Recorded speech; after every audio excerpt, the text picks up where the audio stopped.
안녕하십니까. 2월 4일 토요일 말씀 묵상 함께 시작하겠습니다. 오늘도 말씀으로 하루를 시작하시는 귀한 성도님들의 가정과 생업 가운데 주님의 능력과 주님의 형통케 하심이 충만하시기를 기도합니다.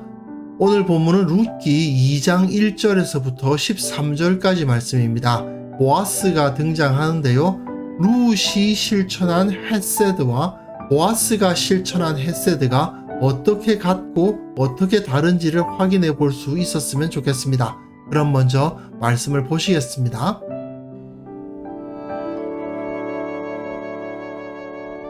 나오미의 남편 엘리멜렉의 친족으로 유력한 자가 있으니 그의 이름은 보아스더라. 모압 여인 룻이 나오미에게 이르되 원하건대 내가 밭으로 가서 내가 누구에게 은혜를 입으면 그를 따라서 이삭을 줍겠나이다. 하니 나오미가 그에게 이르되 내 딸아 갈치오다. 룻이 가서 베는 자를 따라 밭에서 이삭을 줍는데 우연히 엘리멜렉의 친족 보아스에게 속한 밭에 이르렀더라. 마침 보아스가 베들레헴에서부터 와서 베는 자들에게 이르되 여호와께서 너희와 함께 하시기를 원하노라. 여호와께서 당신에게 복 주시기를 원하나이다 하니라. 보아스가 베는 자들을 거느린 사환에게 이르되 이는 누구의 소녀냐? 하니 베는 자를 거느린 사환이 대답하여 이르되 이는 나오미와 함께 모압 지방에서 돌아온 모압 소녀인데 그의 말이 나로 베는 자를 따라 단 사이에서 이삭을 줍게 하소서 하였고 아침부터 와서는 잠시 집에서 쉰 후에 지금까지 계속하는 중이니이다. 보아스가 룻에게 이르되 내 딸아 들으라. 이삭을 주우러 다른 밭으로 가지 말며 여기서 떠나지 말고 나의 소녀들과 함께 있으라. 그들이 베는 밭을 보고 그들을 따르라. 내가 그 소년들에게 명령하여 너를 건드리지 말라 하였느니라. 목이 마르거든 그릇에 가서 소년들이 길어온 것을 마실지니라. 하는지라. 룻이 엎드려 얼굴을 땅에 대고 절하며 그에게 이르되 나는 이방 여인이거늘 당신이 어찌하여 내게 은혜를 베푸시며 나를 돌보시나이까. 하니 보아스가 그에게 대답하여 이르되 내 남편이 죽은 후로 내가 시어머니에게 행한 모든 것과 네 부모와 고국을 떠나 전에 알지 못하던 백성에게로 온 일이 내게 분명히 알려졌느니라. 여호와께서 내가 행한 일에 보답하시기를 원하며 이스라엘의 하나님 여호와께서 그의 날개 아래에 보호를 받으러 온 내게 온전한 상 주시기를 원하노라. 내 주여, 내가 당신께 은혜 입기를 원하나이다. 나는 당신의 하녀 중에 하나와도 같지 못하오나 당신이 이 하녀를 위로하시고 마음을 기쁘게 하는 말씀을 하셨나이다. 하니라. 네, 말씀 잘 보셨습니까? 이제 룻기는 전개 부분으로 넘어갑니다. 이방 땅 모압에서 약속의 땅, 이스라엘의 밭으로 그 땅으로 이동해 온 것이죠. 그리고 오늘 본문은 친족이라는 상당히 중요한 단어가 등장하고요. 그리고 이 보아스가 계속해서 은혜를 베푸는 모습을 보여줍니다. 앞에 1장에서 룻이 헤세드를 실천했다고 말할 수 있었던 이유가 무엇입니까? 상식 수준을 뛰어넘잖아요. 오르반은 상식적으로 봤을 때는 정말 좋은 며느리였는데 그 상식 수준을 뛰어넘는 수준의 사랑을 실천하지 않았습니까? 그래서 룻이 헤세드를 실천했다고 말할 수가 있는 거였죠. 자, 이제 우리는 보아스의 모습을 보면서 이 룻은 모압 여인이니까 하나님의 말씀이 없어서 상식 수준을 뛰어넘는 헤세드를 보였다고 한다면 보아스는 이스라엘 사람이니까 유다 사람이니까 율법의 수준을 뛰어넘고 있다는 데 주목을 할 필요가 있습니다. 나오미의 남편 엘리멜렉의 친족으로 유력한 자가 있습니다. 보아스죠. 친족이 있다는 것은 나오미가 의지할 자가 된다는 의미가 됩니다. 이 당시 사람들은 사실 대부분의 친족들이 가까이 살고 있었지 않았겠습니까? 그러다 보니까 베들레헴에 사는 사람들은 대부분 다 서로 가까운 사람들이고 뭐 가깝고 멀고의 차이는 있을지언정 전부 다 친족이라고 말할 수도 있겠죠. 어차피 유다 족속 가운데 한 사람들이니까요. 하지만 그 중에서도 보아스가 상당히 유력하고 부유했다는 뜻입니다. 룻기는 일단 이 친족이라는 중요한 단어를 제시를 하면서 룻이 어떻게 보아스의 밭에서 이삭을 줍게 되었던가를 설명하기 시작하거든요. 모압 여인 룻이 나오미에게 이르되 원하건대 내가 밭으로 가서 내가 누구의 은혜를 입으면 그를 따라서 이삭을 줍겠나이다 하고 보아스를 언급하고 있지 않습니다. 나오미와 룻은 우리 친족 중에 보아스가 좀 유력하니까 보아스가 도와주겠지 하고 바랬던 것이 아니고 그냥 이삭을 줍겠다고 나선 겁니다. 이 사실이 상당히 중요하게 제시가 됩니다. 룻과 나오미가 가난하다고 해서 그저 다른 사람들, 친족들의 도움만 바라고 있었느냐? 그게 아니었다는 거죠. 그냥 그 자리에서 주저앉아 있던 것이 아니고 어떻게든 자기가 다른 사람에게 피해를 끼치지 않고 생계를 유지하려 했다는데 관심을 두어야만 합니다. 율법은 가난한 자에게 그냥 양식을 갖다 주라고 하지 않거든요. 밭에 나와서 이삭을 주울 수 있게 해주라고 가르칩니다. 룻은 이방 여인이었지만 이 율법의 원리를 제대로 실천하고 있었던 것이죠. 룻은 지금 다른 사람들에게 도움을 요청하기보다는 자기가 할 수 있는 한 최대한의 노동을 해서 자신과 시어머니의 생계를 유지하려고 했고 이것은 율법에 맞는 행동이었던 겁니다. 그 다음 부분에 마침 보아스가 베들레헴으로부터 왔다라고 되어 있습니다. 여기서 이 마침이라는 것은요. 히브리어로 힌네입니다. 보라 이 말입니다. 독자들로 하여금 주의를 환기시키는 표현이에요. 이제 이것이 굉장히 중요한 사건이니까 주목해서 보라 하고 사람들에게 주의를 환기시킨 이후에 베들레헴으로부터 보아스가 왔다.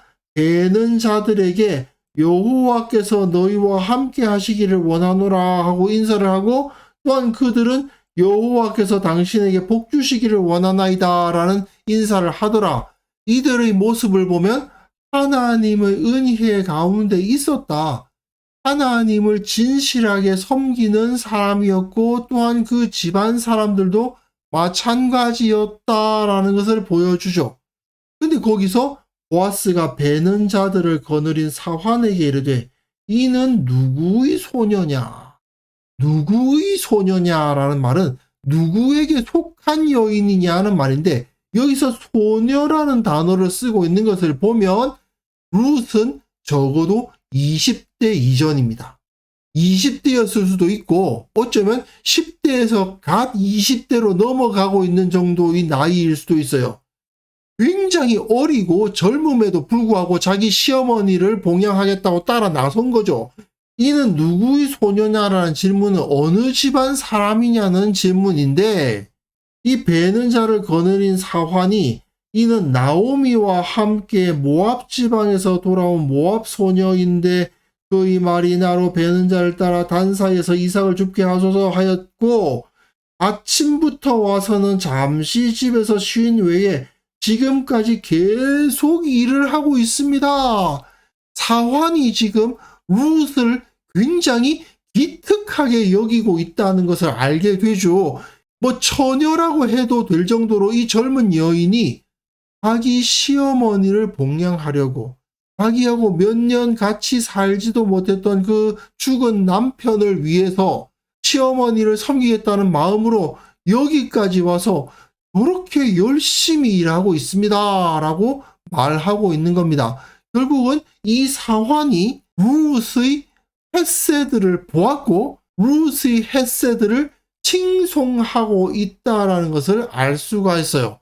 룻은 결국은 베들레헴 사람들이 다 인정할 정도로 훌륭한 사람이다. 정말 대단하다라고 칭송을 받고 있었다라는 것을 보여주고, 그리고 그 밭에서도 루스의 모습은 사환이 보기에도 칭찬하지 않을 수가 없었다라는 거죠. 그러니까 보아스가 어떻게 반응합니까? 루스에게 이르되 내 딸아 들으라. 이 들으라 하는 말이요, 그냥 지나가듯이 한 말이 아닙니다.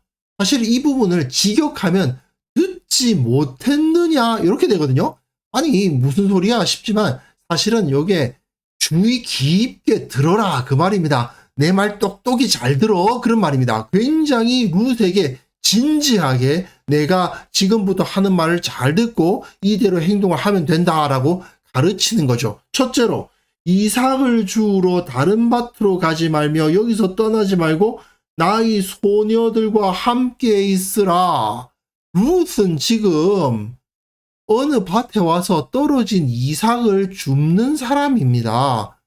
보아스에게 속한 사람이 아니죠. 그냥 옆에서 구걸하는 사람과도 비슷한 입장입니다. 그런데 지금 보아스는 룻에게 뭐라고 말하는 것입니까? 나의 소녀들과 함께 있어라. 우리 집에서 일하는 여자들하고 다를 바가 없게 생각하라는 거죠. 보아스가 자기 집안 사람을 돌보듯이 내가 너를 돌보겠다라는 말과 다를 바가 없는 겁니다. 다른 밭에 가지 마. 여기 계속 있어. 보아스는 지금 마치 자기 집 품꾼처럼, 자기 집 하인처럼 룻을 대하고 있는 거예요. 또한 그들이 베는 밭을 보고 그들을 따르라. 내가 그 소년들에게 명령하여 너를 건드리지 말라 하였다. 지금도 그런 일은 종종 일어납니다만은 아무래도 젊은 남자들이 젊은 여자들을 보면 희롱을 하거나 짓궂게 행동하는 경우가 있게 마련이죠. 게다가 룻은 이방인 아닙니까? 이 여인에게 좀 나쁘게 굴었다고 하더라도 다른 이해관계자가 없으니까 내 딸한테 또는 내 여동생한테 왜 그랬어? 이렇게 막 따지러 올 남자가 없잖아요. 그러니까 함부로 대할 가능성이 매우 높죠. 그런데 보아스는 너를 건드리지 말라. 확실하게 경고를 딱 해 놓았습니다. 그뿐만 아닙니다. 목이 마르거든 그릇에 가서 소년들이 길어온 것을 마실지니라.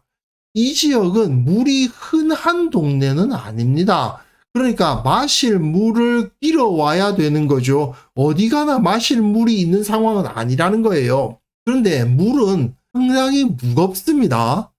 물을 옮긴다는 거 꽤 힘든 일이에요. 그런데 소년들이, 즉 보아스의 밑에서 일하는 사람들이 물을 길어 왔는데 보아스의 집에 속하지도 않은 이 룻이라는 여인이 그 물그릇에서 물을 마신다는 것이 말이 안 되죠. 그런데 보아스는 저 친구들이 떠온 물 목마르면 그것도 마시고 여기서 떠나지 말고 이 밭에서 충분히 네가 필요로 하는 만큼의 이삭을 가져가라 그 말입니다. 레위기에서는 분명히 너희 땅의 곡물을 벨 때에 반 모퉁이까지 다 베지 말며 떨어진 것을 줍지 말고 그것을 가난한 자와 거류민을 위하여 남겨두라 이렇게 되어 있기는 합니다. 그러나 여기까지예요.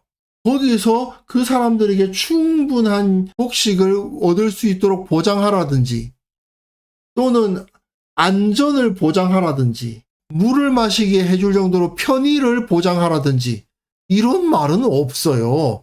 그냥 그 밭에 있는 것을 다 베지 말고 실수로 떨어뜨린 이삭은 다시 줍지 말라.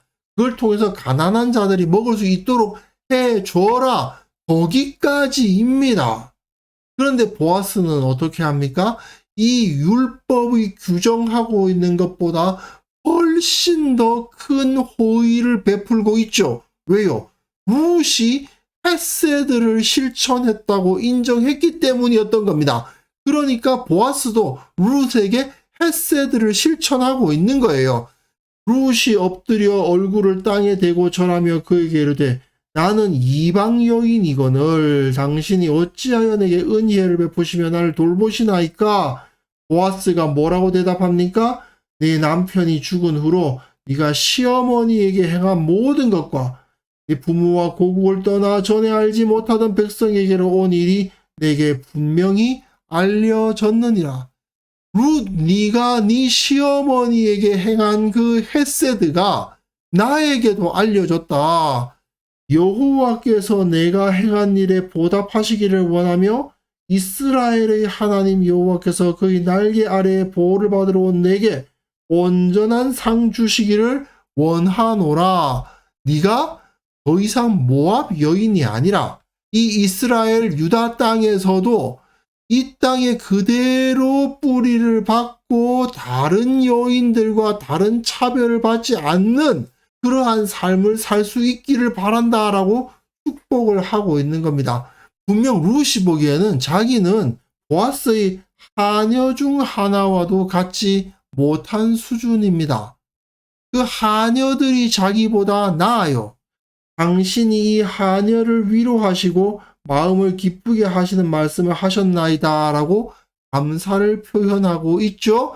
사실 보아스는 여호와께서 보답하시고 보호해 주시고 상 주시기를 원한다라고 축복했지만 결국 그 일을 자기가 룻에게 행하게 될 겁니다. 그리고 이미 행하고 있죠. 이처럼 룻이 자기 시어머니에게 헤세드를 실천하니까 보아스도 룻에게 그 헤세드를 실천하는 모습을 보이면서 서로가 서로에게 감사와 감동을 느끼지 않습니까? 이 룻의 말을 살펴보면 룻이 보아스에게 얼마나 크게 감사를 느끼고 있는지 알 수 있고 또한 보아스의 말을 보면 보아스가 얼마나 룻의 모습을 보고 감동했는가를 알 수 있죠. 서로가 서로에게 감사와 감동을 주고받으면서 하나님의 사랑을 실천하고 있는 겁니다. 이게 바로 하나님께서 원하시는 진정한 공동체, 헤세드의 공동체라고 할 수가 있는 거죠. 우리 율법주의자들을 왜 싫어했겠습니까? 바로 율법을 해석하고 적용하는 것은 이 보아스처럼 해야 되는 거거든요. 율법에서는 그냥 그 이삭들 다 베지 말고 떨어진 거 줍지 말라고만 되어 있지만 그뿐만 아니라 이렇게 헤세드를 실천하는 여인에게는 물도 주고 안전도 보장하고 필요한 만큼 가져가라고 이야기하고 이렇게까지 베풀 수 있어야 된다라고 해석을 해야 되는데 저들 율법주의자들은 어떻게 했습니까? 율법 규정들 하나하나 떼가지고 요걸 어떻게 준수하면 돼? 안식일날 손수건을 들고 가면 돼? 안 돼? 뭐 이런 식으로 율법을 만들어 버렸잖아요.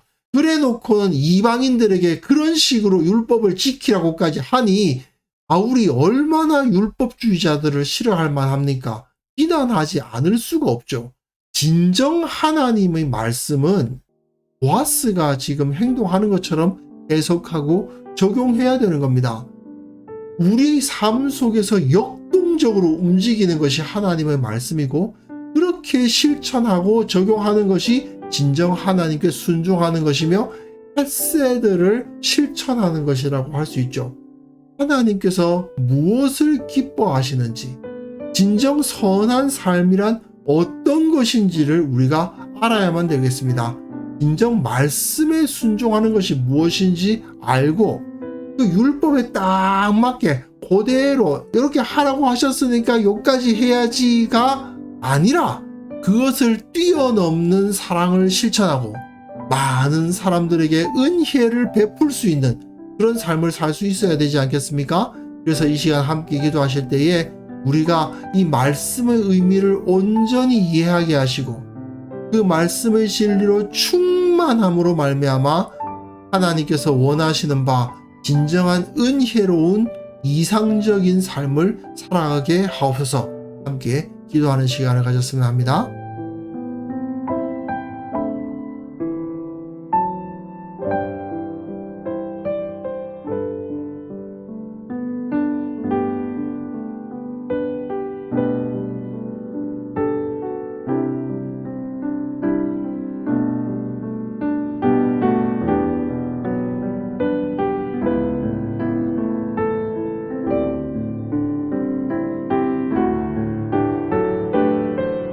하나님 아버지, 내가 하나님의 말씀이 가진 참된 의미를 이해하게 하옵소서.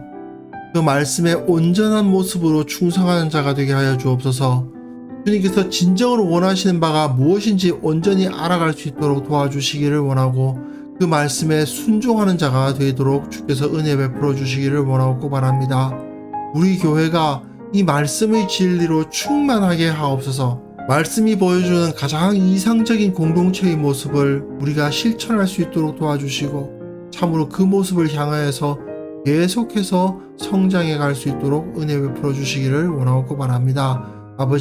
아버지께서 또한 이 땅에 있는 모든 그리스도인들을 붙잡아 주셔서 참으로 룻처럼 보아스처럼 사랑을 실천함으로 말미암아 세상으로부터 칭송을 받는 일이 일어나게 하옵소서.